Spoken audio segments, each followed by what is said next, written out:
श्री जयराम बियापाल जी।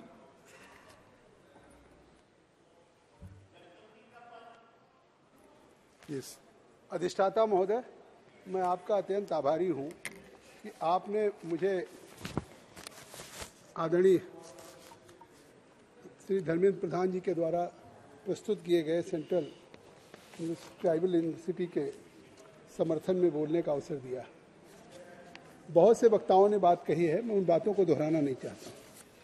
मैं तो केवल एक बात कहना चाहता हूं कि इस यूनिवर्सिटी को लाने के पीछे कि जो central tribal university in Telangana, इसका उद्देश्य क्या है, इसका मैंडेट क्या है, इसका आवश्यकता क्यों पड़ी, मैं केवल उसी बिंदुओं तक कन्फाइंड रहूंगा। तो मुझे लगता है कि आज इसका 2-3 महत्वपूर्ण कारण है। पहला कारण तो यह है कि mandated by the Andhra Pradesh reorganisation act 2014 का जो आंध्र प्रदेश का रीऑर्गेनाइजेशन एक्ट था, तो उसमें एक इस्टेब्लिश करने की इस तरीके से थी, तो ये हमारे लिए ऑब्लिगेटरी थी। और आर्टिकल 46 की तरफ मैं आपका ध्यान आकृष्ट करना चाहता हूं कि article 46 of the constitution provides that the state shall promote with a special care the educational and economic interests of the weaker sections of the society and in particular of the scheduled castes and scheduled tribes and shall protect them from social injustice and all forms of exploitation। तो ये दूसरा जो article 46 का एक महत्वपूर्ण कारण था। और उसी के नाते मैं प्रधानमंत्री श्री नरेंद्र मोदी जी को धन्यवाद दूंगा कि आज उस आर्टिकल 46 या इस हमारे आदिवासियों के लिए न केवल एक सेंट्रल ट्राइबल यूनिवर्सिटी स्थापित कर रहे हैं, बल्कि उन्होंने पूरे हिंदुस्तान के इन आदिवासियों को मुख्य धारा में लाने के लिए एक पीएम जनमन स्कीम शुरू की है, जिसमें भारत सरकार ने 24,104 करोड़ रुपया अप्रूव किया है यूनियन कैबिनेट ने देश के आदिवासियों के लिए। उस स्कीम का उद्देश्य है the PM Janman is a ₹24,104 crore tribal welfare scheme approved by the union cabinet. It is one of the largest, mister Adhir Ranjan ji, it is one of the largest central scheme and the largest targeting the tribal community in terms of outlay। आज आजादी के बाद पूरे देश में ये सबसे बड़ी देश के आदिवासियों के लिए ये इतना बड़ा बजट का प्रावधान भारत सरकार ने किया है। इसके लिए देश के कन्याकुमारी से कश्मीर तक किन्हीं राज्यों में रहने वाले आदिवासी हमारी सरकार को, भारत के प्रधानमंत्री को निश्चित तौर से उनका स्वागत कर रहे हैं कि आज उस क्षेत्र को, उस धारा को आगे किया गया। Aim of the scheme also, इस 24,104 करोड़ के पीछे the scheme focuses on particularly vulnerable tribal groups to address their specific needs, aims to provide various facilities including housing, drinking water, sanitation, education, health, nutrition, road and telecom connectivity and sustainable livelihood opportunity।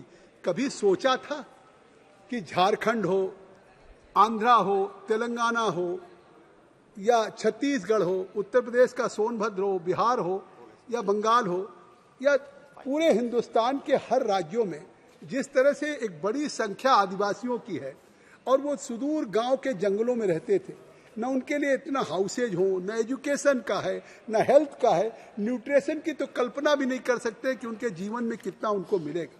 तो आज जिस तरीके से एक इतना बड़ा outlay किया गया है और इंफ्रास्ट्रक्चर डेवलपमेंट के लिए आज पूरे देश के उन आदिवासियों के लिए जो भारत के प्रधानमंत्री श्री नरेंद्र मोदी जी का लाल किले से जो देश के लोगों को हाउसेज देने का संकल्प था कि जिसके सर पे पक्की छत नहीं है, हमारी सरकार उस देश के गरीब खेत खलिहान में रहने वाले हर व्यक्ति के सर पे पक्की छत देगा।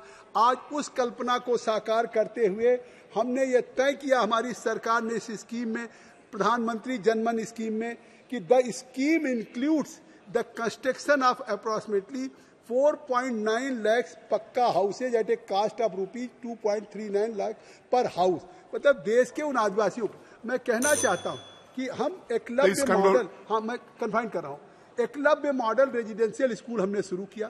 तो एकलव्य मॉडल रेजिडेंशियल स्कूल जो चाइल्डहुड में उन आदिवासी बच्चों को उन जंगलों से, उन घरों से निकाल के उनको देश की मुख्य धारा में, हमारे रूडी साहब ने अच्छा कहा था कि शिक्षा है, उसी के नाते हम सब यहाँ बैठे हैं, एजुकेशन ही है जो हमको ज्ञान देता है। तो उसके नाते जो हमने शुरू किया कि एकलव्य मॉडल रेजिडेंशियल स्कूल में, जिसका ऑब्जेक्ट था कि हम एक quality education, quality of education scheduled tribes के लोगों को, खासतौर से जो रिमोट एरियाज में रहते हैं, और उनको not only to enable them to avail of reservation in high and professional education courses as a job in government and public and private sector, but also to have access to the best opportunities in education at par with the non-ST population. आज इस university खोलने का लक्ष्य क्या है? हमारी सरकार का लक्ष्य ये है कि जो आज ये कहा जाता है कि जो नॉन एसटी पॉपुलेशन है, जो शहरों में रहने अज्ञात लोग हैं, जिनको अवसर मिला, अपॉर्चुनिटी मिला, आगे वो निकल गए हैं, आज हमारी सरकार का संकल्प है कि उन लड़कों की तुलना में हमारे वो आदिवासी जो जंगलों में रह रहे हैं, उनको भी हम उनकी कंपटीशन में लाके उनसे आगे कर सके। यही नरेंद्र मोदी की सरकार का लक्ष्य है, और उस लक्ष्य को हम प्राप्त करेंगे। उस लक्ष्य को इस तरह से हम प्राप्त करेंगे क्योंकि हमारा जो इसका establishment central tribal university in Telangana का है, उसमें है कि हम aims to cater to the regional aspirations of the state of Telangana. हमारे एक आध मेंबरों ने कहा कि ट्राइबल यूनिवर्सिटी क्या जरूरत है।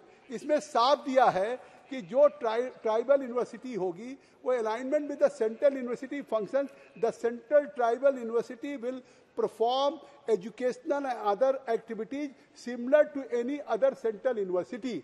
मतलब जो दूसरी केंद्रीय विश्वविद्यालय हैं उन्हीं के एट पार, उन्हीं की तरह से ये सेंट्रल ट्राइबल यूनिवर्सिटी भी रहेगी। क्या सेंस ऑफ बिलोंगिंग नहीं होता? हम आपको अपनी कंस्टिट्यूंसी के लिए सेंस ऑफ बिलोंगिंग नहीं है, अपनी मातृभूमि का, अगर मेरे लिए देश है, लेकिन देश में जब मैं अपने गांव में जाता हूं तो वहां की मिट्टी हमको चंदन की तरह से खुशबू देती है। वहां की पगडंडियों पे जब सरसों के पीले फूल देखते हैं तो लगता है कि जैसे जिंदगी का जन्नत मिल गया है। तो आज अगर हमारे उन ट्राइबल्स को, आज उन आदिवासियों को एक सेंस ऑफ बिलोंगिंग होगा कि पहली बार नरेंद्र मोदी जी की सरकार आई तो हमारे ट्राइबल के लिए एक अलग से यूनिवर्सिटी बनाई गई जिसमें देश भर के ट्राइबल के हमारे बच्चे, वो सेंट्रल एकलव्य यूनिवर्सिटी शुरू किया। मैं 1 मिनट में खत्म कर दे रहा हूँ मानव, मैं उसी विषय तक रिलेटेड। आज उनकी एक्सेस क्या होगी? उनका होगा मैं कंक्लूड कर एक लाइन बस। Focus on tribal act, tribal art, tribal culture and technology aims to promote advanced knowledge in tribal art, culture, custom and technological advancement for the tribal population of India। अगर मैं इसको define करूं तो 1 घंटा लगेगा। अब आदरणीय धर्मेंद्र जी इसको अपने उत्तर में बताएंगे, लेकिन ये मेरे सारे विषय हैं जो देश में रिवॉल्यूशन लाएगा। आदिवासी बच्चों में, आर्ट में, कल्चर में, उनमें एजुकेशन में, कस्टम में, टेक्नोलॉजी में, वो सारी दुनिया की उनके पंख खुलेंगे और दुनिया की आकाश की क्षितिज की ऊंचाइयों तक पहुंचेंगे इस एक्ट के पास होने के बाद। इसलिए मैं अनुरोध करता हूं सर्वसम्मत से पारित किया जाए। धन्यवाद। Thank you speaker sir.